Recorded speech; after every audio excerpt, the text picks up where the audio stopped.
was pretty good. Okay. Do we actually say that? I just say LOL, but do we actually say lol and lamau? Do we? Is that a thing? Not in everyday conversation. Okay, any day, good. Anyway, I'm recording, Depends. so give me 3 seconds. I'm recording, but I can cut this bit out. Just give me like 5 seconds of silence. No, keep it in. Keep it in. Keep it in. Okay, fine. Yeah, keep it in. Hey, everybody! Welcome to what's the name? Roll of a Tangent. Look, it's been a while. All right. Welcome to Roll of a Tangent, where our hosts are. Cass, could you introduce yourself? Hi, Kaz Augustin, writer. XJ? I'm XJ. I don't know what to call myself. My book just XJ. pre-launched, so I guess I'm a writer too, right? Yeah. Yeah. Good enough. Yeah. Rob? Yep, Robert Gibson, alias Zendexor, writer, webmaster, private tutor. And Private tutor. private tutor. Private eye. I need some help with my English. And there's me, Nikita. Hi, how you doing? Mr. Zuev over here.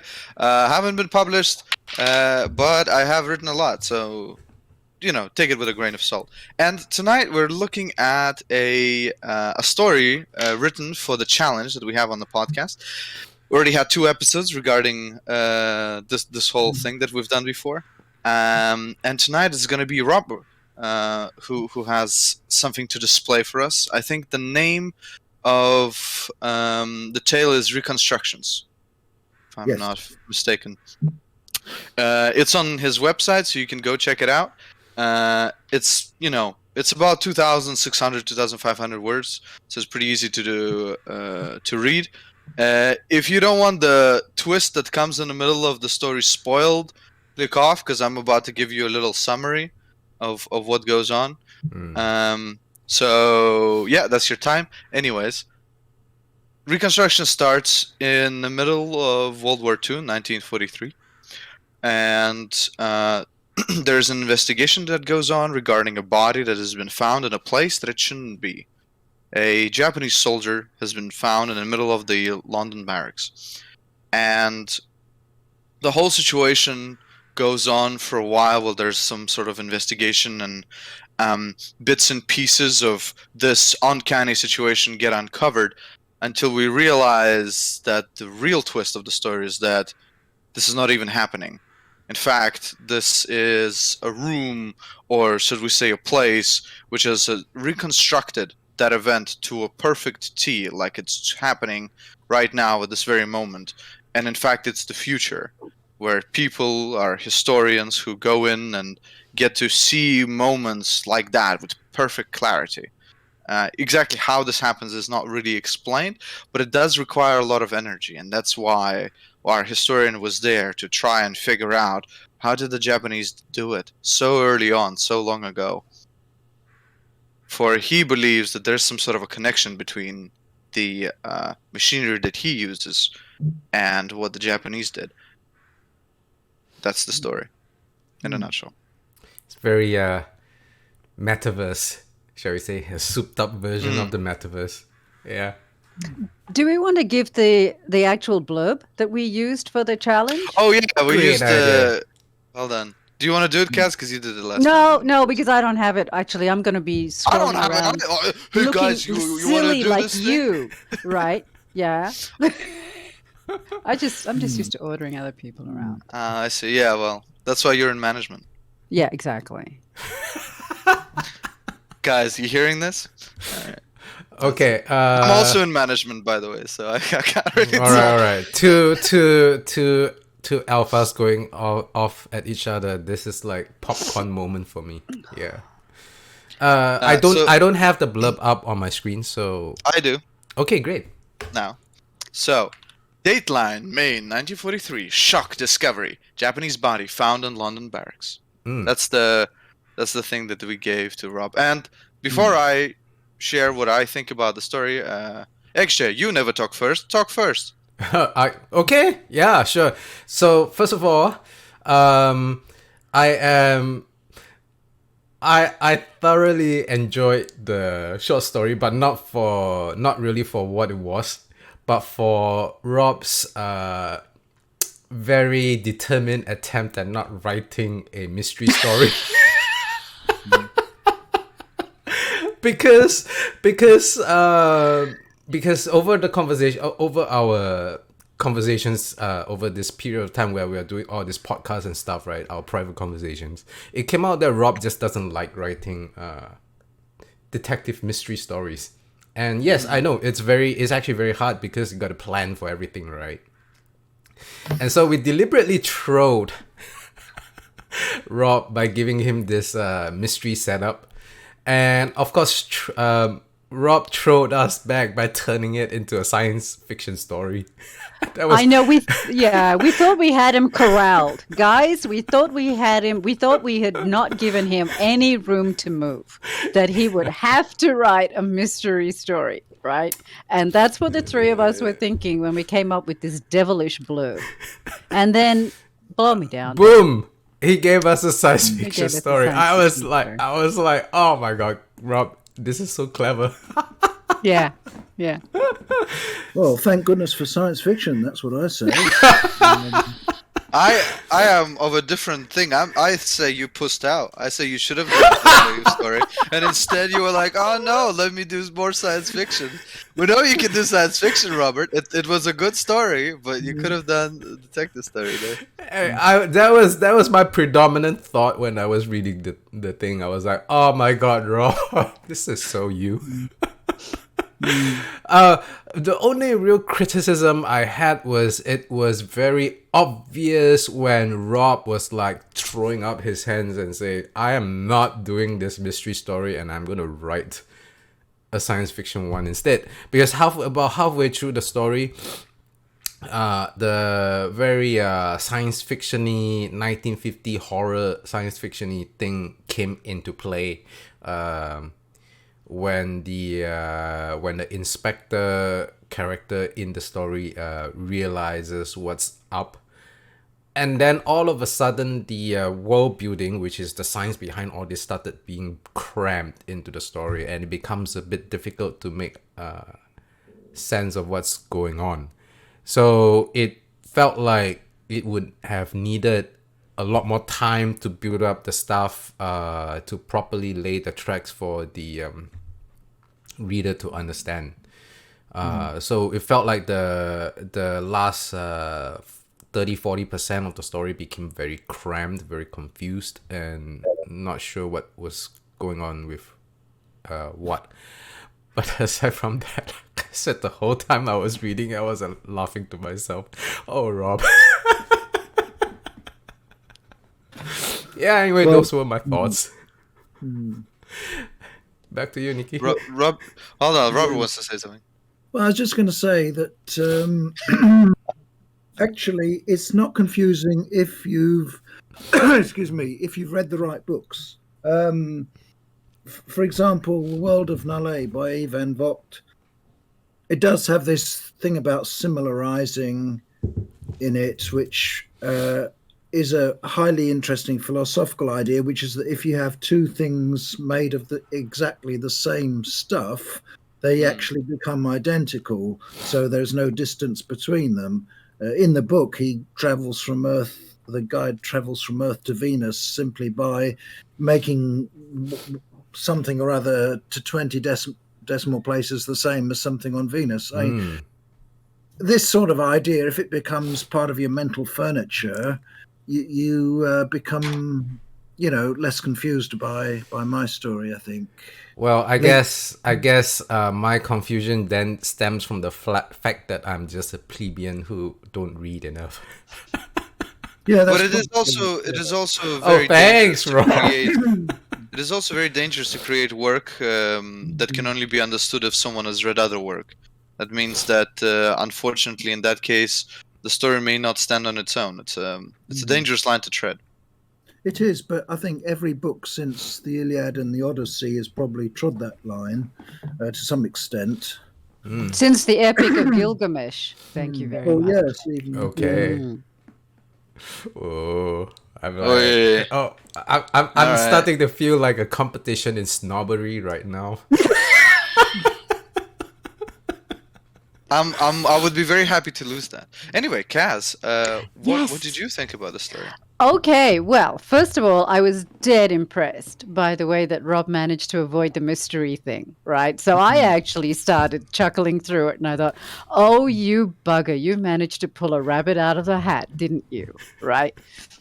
I thought the atmosphere of it, I thought the, don't listen, XJ, characterization of the, of Crump and Ironside were really well done. I really, really liked Ironside. Yes. I thought he was brilliant. Tiny, yeah, he's cool. I could just imagine him, I could really do that. So I thought that it was all really well done.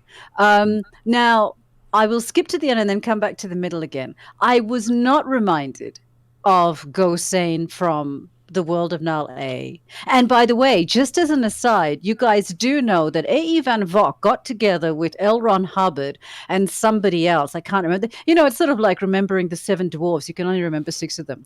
But anyway, out of three dudes, A.E. Van Vogt and L. Ron Hubbard got together and they thought about this because Van Vogt was explaining his whole philosophy behind Null A, right?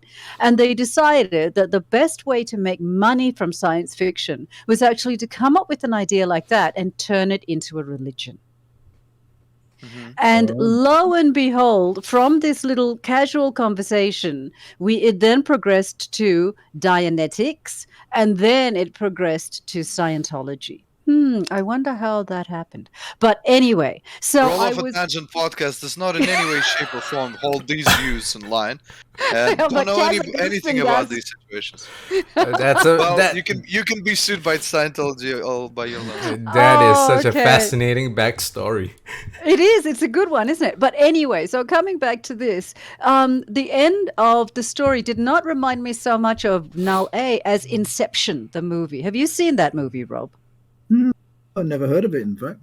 Actually, you should. It's got, what's his face? Leonardo DiCaprio in it. Yeah. So it might be, it's actually rather science fiction and it's very recursive. It's a recursive science fiction film. So you might actually enjoy it, right? So anyway, I thought that was great. I thought the concept was great. I thought the denouement at the end was fantastic. My only criticism can be rectified in 50 words. And that was when Crump talks to Ironside. And they've got the Jap laid out there, right? This chappie, right? Laid out there. And the way that they went from what is this guy doing here to the experiments and that was okay. But then when it jumped from that to matter experimentation that the Japanese are carrying out, I thought that was too much of a leap.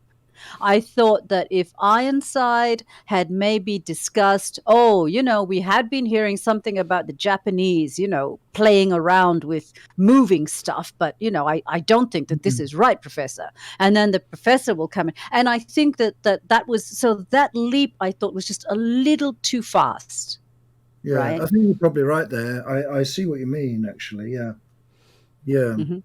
Okay. But I think that 50 words is enough to stick in there to get over that hump. And then, darling, it just flows. Yeah, I love it. Right. I just want to make one point. I don't know if you realise that Ironside was a real person. I'm sure, yeah. When I read up at all of the events, and I thought to myself, oh, Rob has done his homework. So absolutely, that was also what was so brilliant. It was it's kind of like Robert Graves. It was a touch of Robert Graves, wasn't it? Because what he did was that Graves in I, Claudius managed to construct fiction around actual historical figures, and so that was a beautiful touch. It wasn't Edmund Ironside that you're talking about. Yeah. Edmund. He was really? Edmund, That was Edmund. Ironside. Okay. Yeah, he was a real chap. Who was he modeled after? The real chap Ironside, or is Ironside the That is actual... the name. That's the name. Okay. William That's his Edmund name. Ironside. Interesting. Yeah, I didn't know that. Again, I show my plebeian roots. My I'd say uncultured. plebeian. So I think he was a baron, was he not? Yeah, he was. Yeah, in And the end, he was. Yeah. yeah, And well, general to you. he really was the supposed to be the chap whom Richard Hannay was modelled on by John Buchan. So anyway, there we are. So that was what I was thinking. Yeah, and I read it through a number of times because I just enjoyed it so much. I don't quite see why you don't think it was a mystery story, because there is a mystery. How the hell did this Jap get there? And I explain it. So what more do you want, really? You see, he's doubling down, XJ. That's directed to you, XJ. That was a direct challenge. Okay, yeah, go on, XJ. Dude, okay, look, you totally avoided the genre.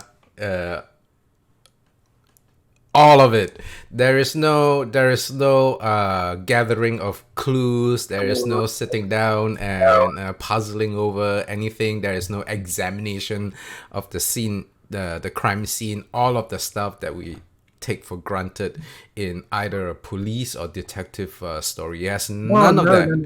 It has none of that. It has none of that. It's like saying The Garden of Rama by Arthur C. Clarke is a mystery story because nobody knew anything about Rama when it arrived in the Earth's orbit. And you rendezvous with Rama. Yes. Yeah. And you yourself would not classify Rendezvous with Rama as a mystery story, Rob. So don't start.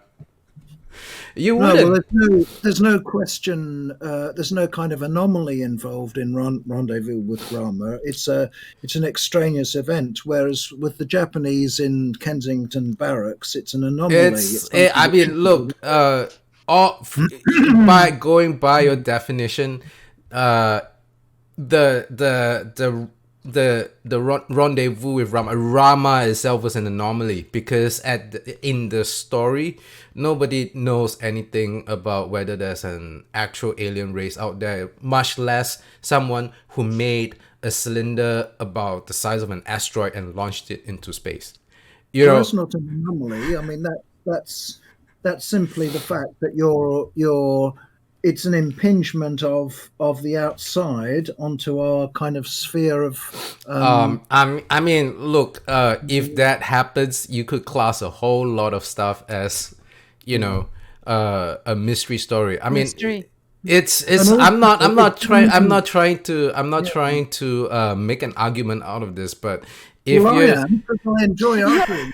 You're wriggling, Rob. You are wriggling here. Yeah. I mean, XJ is right. He really is. You're trying to prevaricate here, right? Well, and it's just not cricket. Damn it! Yeah. Well, Mom, Dad, and Uncle are fighting.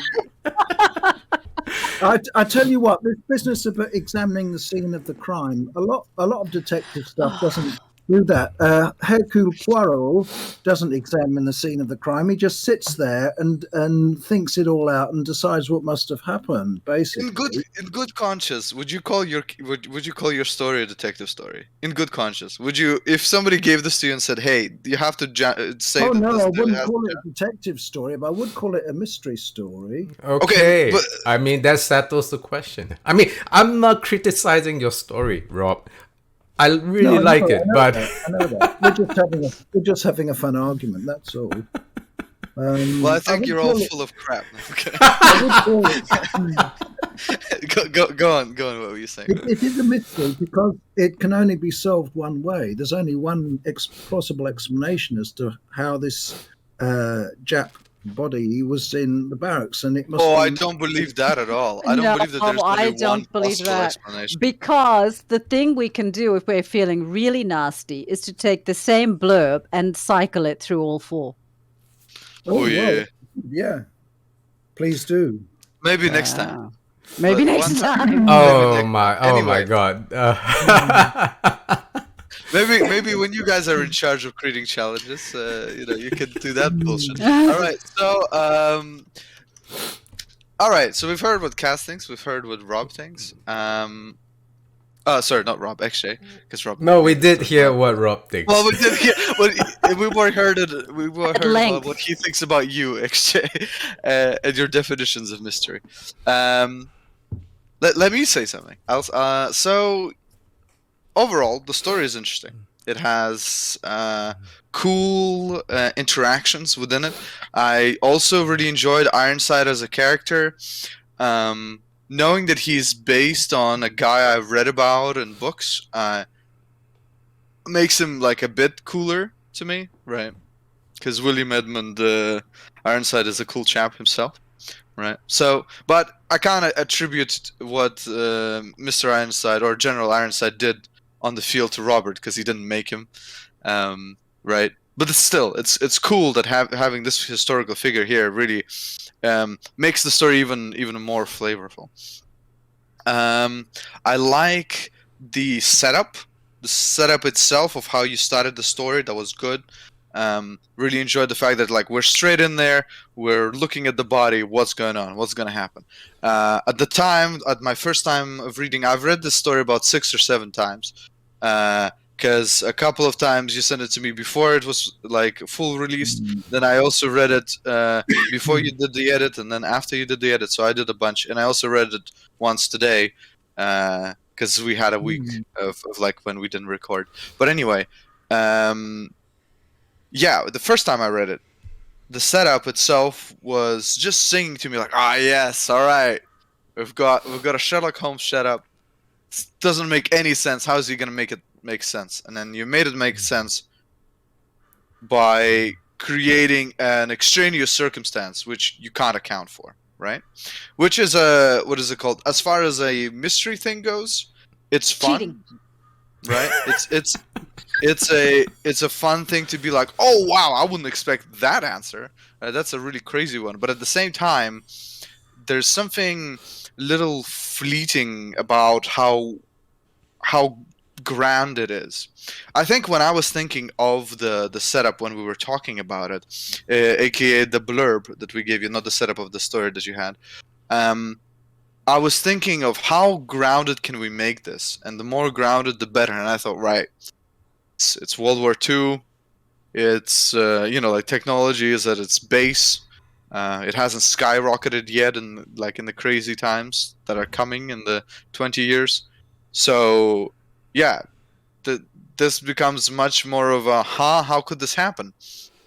And this is only like a thing critique from me personally because of what I wanted, right? Same as when you were talking about for the blurb that you gave me with the moon crashing and stuff, right? The fact that you solved it in a way where what's it called? It kind of has nothing to do with the with the setup. In the end, was kind of annoying to me. But the the writing itself is good. The structure of the story is nice. There is what Can said. There is a bit of a sort of like muddy thing when we go from the transition of World War II to the crazy place of what it is and what it was and what will be the future, right? Maybe even giving a bit more, like not even fixing what Kat said, but maybe giving a bit more description of where we are and how it looks like, right? Maybe he just took off goggles. That's all he needed to do. All he needed was to have goggles on, or he like took a pill or something and it wore off. I don't know. Like giving just a little bit more of how this thing works would solve a lot of problems with the feeling of like, well, we have solved the mystery, but we really haven't because we still have no idea what the hell's going on. And I don't understand the ending, and I've read this 7 times. So he dies, right? He's also a simulation. Is that the? Yes, that's right. So there's a greater. It's like little fleas have little fleas on them to bite. Yeah, them. that I really like that. I think that twist almost redeems the fact that it's a cop out like mystery solvent. The fact that it's like, and it's not over. Like he disappears, right? Like I like that. I like that a lot. I think double twists are really fun. So I think, and I didn't. so I think like hearing from all of us, I think the common thread is that the transition between what seems like a great Victorian setup to a science fiction anomaly thingamajiggy was too abrupt. Am I right? Well, it's Oh, no, honestly, I it's didn't just too feel no. expected from Robert. Like that's my complaint. Like I expect Robert to write science fiction. That's my Yeah, no, I didn't think so. For me, what was abrupt was the Jap situation, right? From going from Norway to suddenly knowing that the Japs were messing about with matter, matter projection and matter recall. That for me was what I found to be sudden. But the rest of it, actually, I was fine with it. Mm. I agree with the jump being a bit too much. Yeah. So Yeah, but XJ. Now here is the thing, and it just bugs me so much about North American science fiction. Right? What? Alien race. What? Alien race. It's not alien race, my darlings. It's alien species. Sure, Cass. Whatever. They're not a race because a race is someone you can interbreed with and produce. You have know, looked on the internet, my lady. Whatever. It's not a race, it's a species. Whatever. Because they're not producing viable offspring, right? Whatever. This is science fiction. There is the word science in there. And it whatever. just bugs me. Whatever, Cass. And to hell, it really just to be pedantic, I'm actually not North American. I am Southeast Asian. So No. But you see, what you have is that you're living in North America, so you're immersed in this North American culture, and you take on that, whether you think it or not. It does tend to soak in. Right? I mean, maybe that is the case, but to be honest, I mean, it's not a big deal to me. You kraut. Yeah. It's not a big deal to me. I mean, but to be honest, it could well be the case. I grew up in Southeast Asia, but a lot of my media consumption is from North America. Absolutely. Yeah, Tej, right? Same with me. Yeah. So, and so that's the thing. And yeah, of course, I grew up on Star Trek. So, and Twilight Zone and Outer Limits and all of those sorts of things. Yeah, Lost in Space. Lost in Space. It always gets, when you're desperate, you'll watch anything. But, when you... It always gets me. This alien race. And I'm going, dudes, the Andorians are not an alien race. They're an alien species. Although, how many of those races in shows like Babylon 5 got into a romance with each other and pop out babies? So you might be wrong there. No, hold on. Anyways, popped out babies in B5? Were there popped out babies in B5? Maybe not B5. No, I don't remember. Maybe not B5, but certainly in Star Trek, the Vulcans and the humans. Only once. That was Sarek and Amanda, and I've read the backstory for that. They actually needed a lot of drugs to make that happen because the two physiologies, although looking the same, were not. I'm gonna crush your bullshit that you're talking about right now, because there's also Tasha Yar. Tasha Yar, who goes back in time, and then she is with Romulans, and then she has a half Romulan, half human hybrid too. There. Right. Exactly. Yeah. But I mean, they were not tons. That was like two.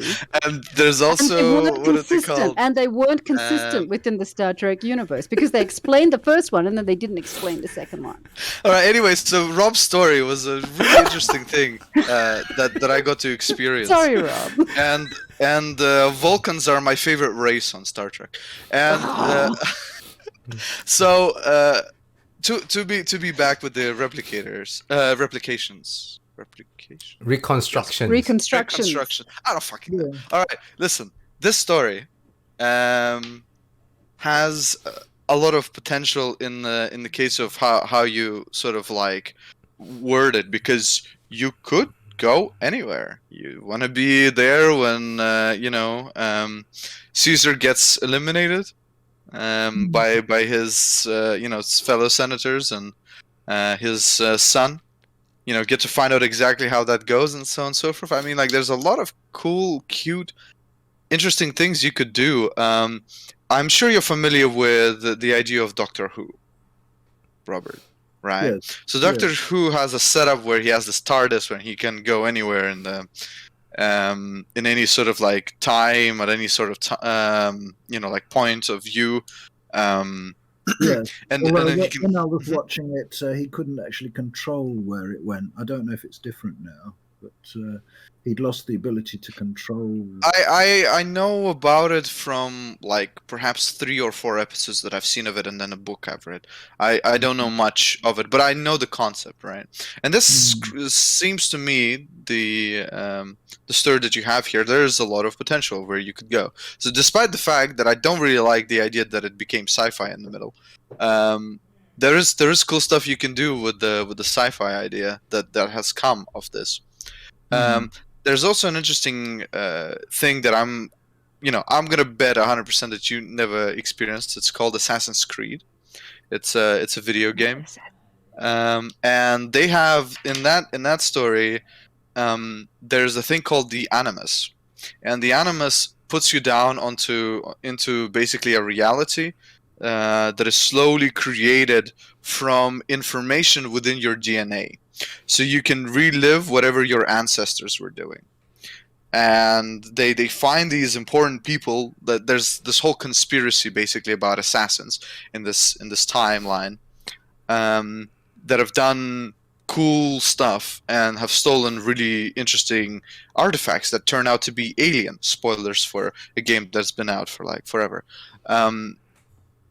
Alien in nature, an alien species has created this powerful thing basically, which we all right, and that alien race I'm sorry and that alien race is given this gift, the species, they've given this gift to humanity, and now they're fighting over it. And so the series of Assassin's Creed started from 1 game to turn to 50 games, and the premise is all the same. There's an Animus. There's a person whose DNA is found. They are somehow related to the Assassins or the Templars, the 2 warring factions. And, you get to experience the world of, 12th century Jerusalem or 15th century France or revolution in Russia, so on and so forth, right? I mean, so I thought the whole premise of Assassin's Creed was very stupid. It was a very Lamarckian. Look at. You heard it here first, guys. Yeah, go on. Yeah. I mean, it is totally stupid. It's a very Lamarckian. What is view. Lamarckian? I'll come to that. It's a very Lamarckian view of evolution, where your genes are baked. It's like your father and your father's father will pass down knowledge which is embedded into your cells. It was a completely stupid and wrong theory of evolution. It's by a Russian during Stalin's time, I believe. So how does it actually work? So what it actually works is that if your father is a blacksmith, you will become a blacksmith when you grow up. I can't recall offhand the actual. No. I mean, what's the like? If that's bullshit, what's the real science? The real science is it was a alternative offered to Darwin's theory of evolution by natural selection.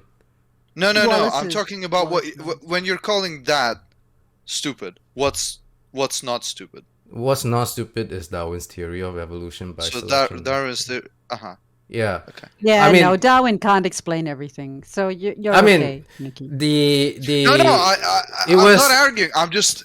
I am basically. He says something is stupid. I want to know what's not stupid. Yeah, there are actually Lamarck was not completely off board, because there have been situations that they cannot explain, where the idea of like memory chromosomes, like how, for example, the offsprings of birds still manage in isolation, to replicate, say, use of tools the way their parents did when they can't see their parents use the tools. So there are some anomalies that that Darwin, I mean, with that yes, Wallace Darwin's theory yes, cannot fully explain. Let's just say that. just from memory, because this is not a rabbit hole that I want to get into, but just from my memories, what Lamarck's theory was that the memories of your ancestors literally get it's like becomes copied like a library thing, and then goes into your DNA to be accessed. And that is like a computer disk. It's not it's pretty dumb. And this is not to knock Assassin's Creed as like Who gives a shit about Assassin's Creed? You're insulting I don't give a shit. I don't enjoy the games anyway. I mean, the premise is completely stupid, but internally it was consistent. Yeah. So okay, I can accept that. And it's a great. I agree with Nikki. It's a great excuse to go see architecture in like that particular era, and then to tie it into a franchise. So I thought, yeah, why not? It obviously appeals to a lot of people, although not to me. But and this is the original point on why I'm riffing off Nikki's point, which is that it's also a perfect excuse to explore philosophical takes with the trappings of science fiction, rather like Kurt Vonnegut's A Fire Upon the Deep story, which is I don't know how many people have read that. It is a very, very powerful novel. When I read it, it was hard to wrap my mind around it, and I was not exactly sure what Kurt Vonnegut is trying to get at, but The Fire Upon the Deep is a story that I deeply love. Yeah. Cool. Has any one of you ever read that? Fire Upon the Deep? Oh, I've read Vonnegut, and once you read one of Vonnegut's, you've basically read them all. That's true. Yeah. So I haven't read that one, but I've read Cat's Cradle. I've read good grief. There's one of where the guy goes in a loop, a boomerang, and his dog intersects. Sirens of Titan. Thank you very much. And I've read a couple of others, and basically I just sort of got bored. Fair enough. Yeah. Fair enough. Yeah, but I did thought when I first read Fire Upon the Deep, I really liked it. Yeah. I mean, I assigned it to my kids for reading Vonnegut, right? Because English literature. So absolutely one of his novels, and because I homeschooled my kids up till pre-university. So I did give them Vonnegut to read, as well as Salman Rushdie and stuff, so they could just compare and contrast. So I thought it was good enough to do that. But personally, I just find Vonnegut to be a bit, after reading about 4 or 5 of his novels. So, very Robert, samey. what could you share with us regarding the story that you've written? Something that you'd want to talk about regarding the creation that you've made? Well, it comes down to what I said earlier, which is thank goodness for science fiction, because otherwise I'd never have managed to survive this challenge. But I do insist it is a mystery. But, perhaps not the way you people define mystery. It's not supernatural at all. It's. But when science is so high up that you can't explain it, it's basically supernatural. As an ant, like if this was like, and he used an iPhone 6, which you can purchase like there, and you'd be like, what? You could do that? Yes. Well, you put a car battery to it, and so on and so forth. Like, okay, that's science. But when you're like, then you do this, and now the universe exploded. Okay, that's magic. That's as much. Who said the whole quote about magic? Arthur C. Clarke. Yes, the author that everyone here except me hated. No, I don't hate him, except when he went gaga towards the end. I mean, Well, I Yeah. say Gargoyle. No, he went woke at the end, although the word wasn't invented in those days. Well, Gaga is it's a synonym, Rob. Yeah, I suppose it is. Yeah, Mm. but I think he went from Imperial Earth onwards. He's not worth reading. But before then, I really, really, really liked Arthur C. Clarke. For example, The City and the Stars and Childhood's End. Really, really good. It's like he's not the same person anymore after mid 1970s onwards. You know, it's very sad. He underwent a personality change. What happens? People grow up. Maybe somebody put a cap to him, like one of those, "Tung," and then Yeah. swapped his soul in with Maybe somebody he else. shouldn't have fiddled with little boys in Sri Lanka. That might have been a bit of a help Whoa. as well, to be honest Yes, with you. but I heard something about that. Yeah. Yes, exactly. All right. So the story that we're talking about. Like, what are you doing, all of you? Yeah, simmer down. The the story today. No, all right. I don't know what to say. I honestly, actually, I've been thinking about some stuff regarding what happens during it, like during the whole like investigation part. And there is a lot of stuff where there is little seeds, like you know, the scientist mentions that it's like talking to a ghost at this point. And then there's an explanation because so and so, because he's not really cared for in the military of so and so forth, blah blah blah. But then the subtext is there, like, yeah, because this is not a real person actually.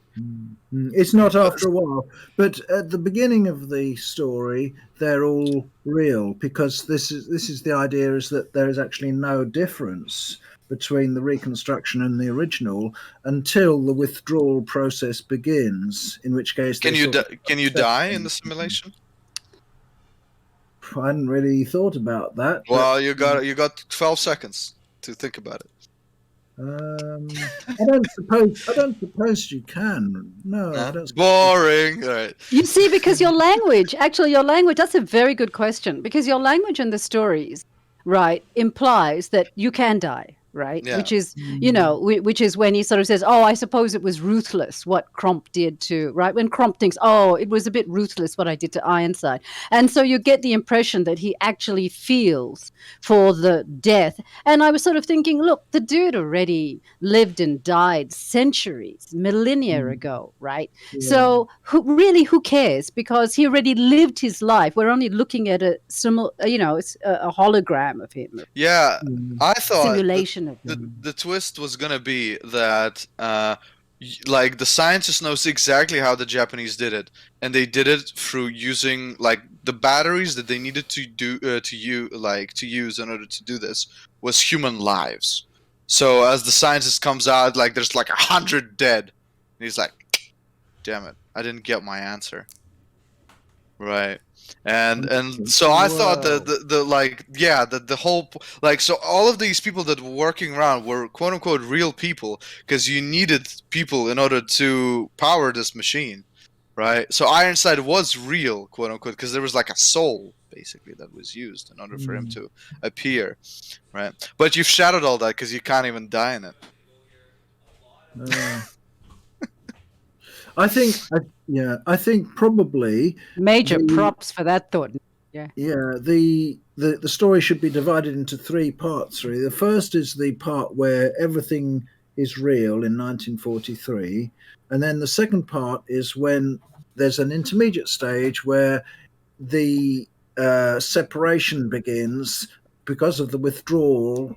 The future is pulling the investigator back, and he immediately ceases to be the 1943 person and becomes himself for a while, and everything's a simulacrum during that period. So there's a copy tiny, and that's where the ruthlessness sets in, because even for those few minutes it was cruel to, as it were, arrange things so that there would be a copy, Paul it a copy. I guess, yeah, go on. You were saying, and then? Well, then there's the third bit where, the whole thing's over. Okay. Yeah, I think as a person who's grown up on like stuff from the 90s, which is really what's it called? Let's just say there's a lot of literature and a lot of movies and TV shows that are very brutal. That doesn't seem so brutal to me, I guess. To No. me, right. But I don't think that that's like that would deter anything from the story itself. It's more like I guess my brain is trying to expect something really, really, really cruel. If that is set up by the author. Yeah, I take your point. Yeah. True. I'll have to try and be a bit more savage next time. Yeah, being savage is 100% what you need to do, Robert. It's fun too. Well, I mean, depends on whether you're, sadistic in nature. Yeah. I mean, well, we are. I like being cruel. Yeah, that's for sure.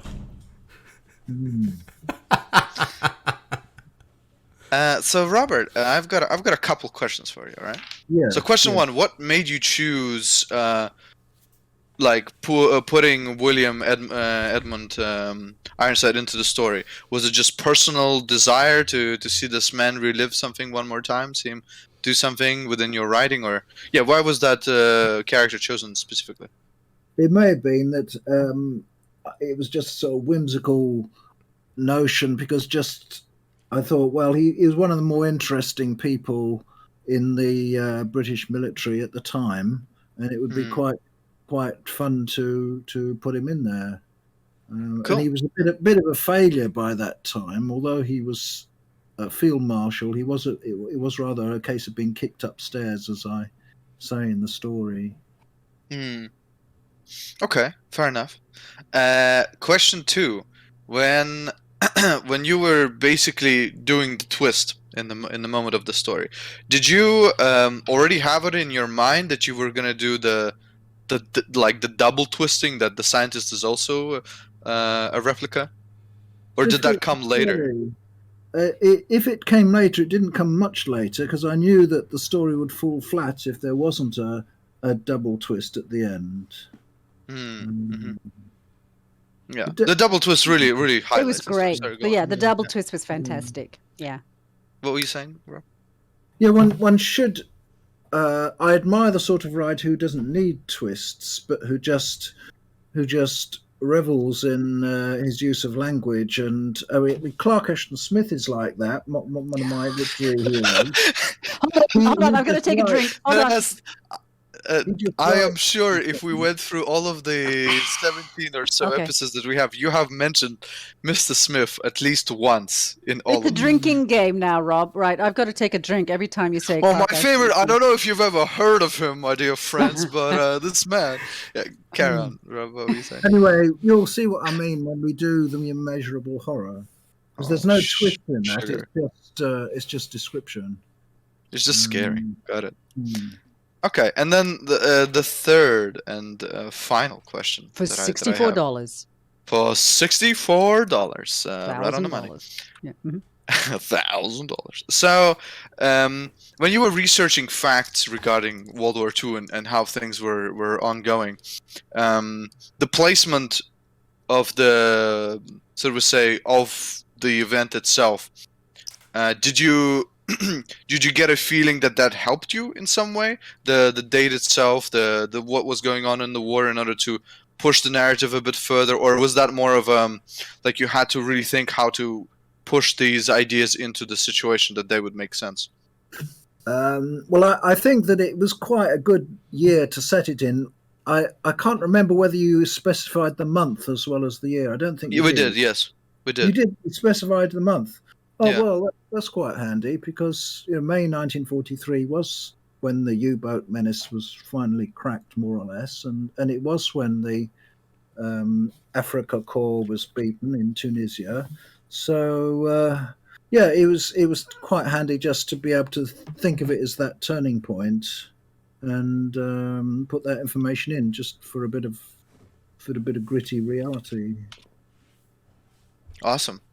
Well, I just want to say, for all of the sort of, let's say, negative things that I've said regarding the story, I do still find it like I found it an enjoyable read, and I would not read it 6 or 7 times if I didn't enjoy it. So Well, it's. I think I've got off lightly, really, because if any of you liked it at all, that's a bit more than I expected. Because really, I wrote it out of loyalty to the group. You know, it wasn't something. It wasn't something that sort of sprang from my innermost Heart, being, yes. heart. I you mean, know. that was so obvious. Rob. So yeah, it was, in a way it was a chore, but because it was a chore, I nevertheless wanted to do it properly. So you know, it's like washing up. If you have to do the washing up, you want to at least make sure the plates are clean. So yeah. props for doing the story, like minus million points for not making it a detective story. That's my verdict. I mean, likewise, I thought it was a great story. But yeah, it was a very great way to throw us back for sure. I Yeah. Nice definitely. sidestep. Nice I've got- sidestep, Rob. But I've it got was no a sidestep. scruples whatsoever about doing that. We'll remember that for next time, Dan. They will remember this. All right. Yes, that's right. Yes, we'll remember. So there we are. Yeah. So now that anything we've else? insulted, Anybody? Yeah. yeah, Yeah, go we've on. Oh, you got insulted all something. and Go on. sundry. No, I was just going to say, right? Yeah, we've sort of gone through, or have I gone through, a number of people and thrown them in the dustbin. of Yeah, you've got a problem. Go on. I do, don't I? Yeah. Oh no. So actually, I was going to say, is there anyone else who wants to, give something positive rather than negative? I mean, I enjoyed the story. I'm not sure how much more positive it can get for a writer, to be honest. Right? Yeah. I mean, at the end of the day, we are trying to entertain people, and if the people are entertained, this is like no higher praise you can give. True. Well done, Rob. Oh. Thanks. So I'm very honoured. Especially, I admire Nikki for reading it about 6 times. All right. I mean, do we have anything else we want to say? We can probably wrap up around now. Next week we will announce the new challenge, and XJ This time is for be me. yeah, XJ will be our lab rat.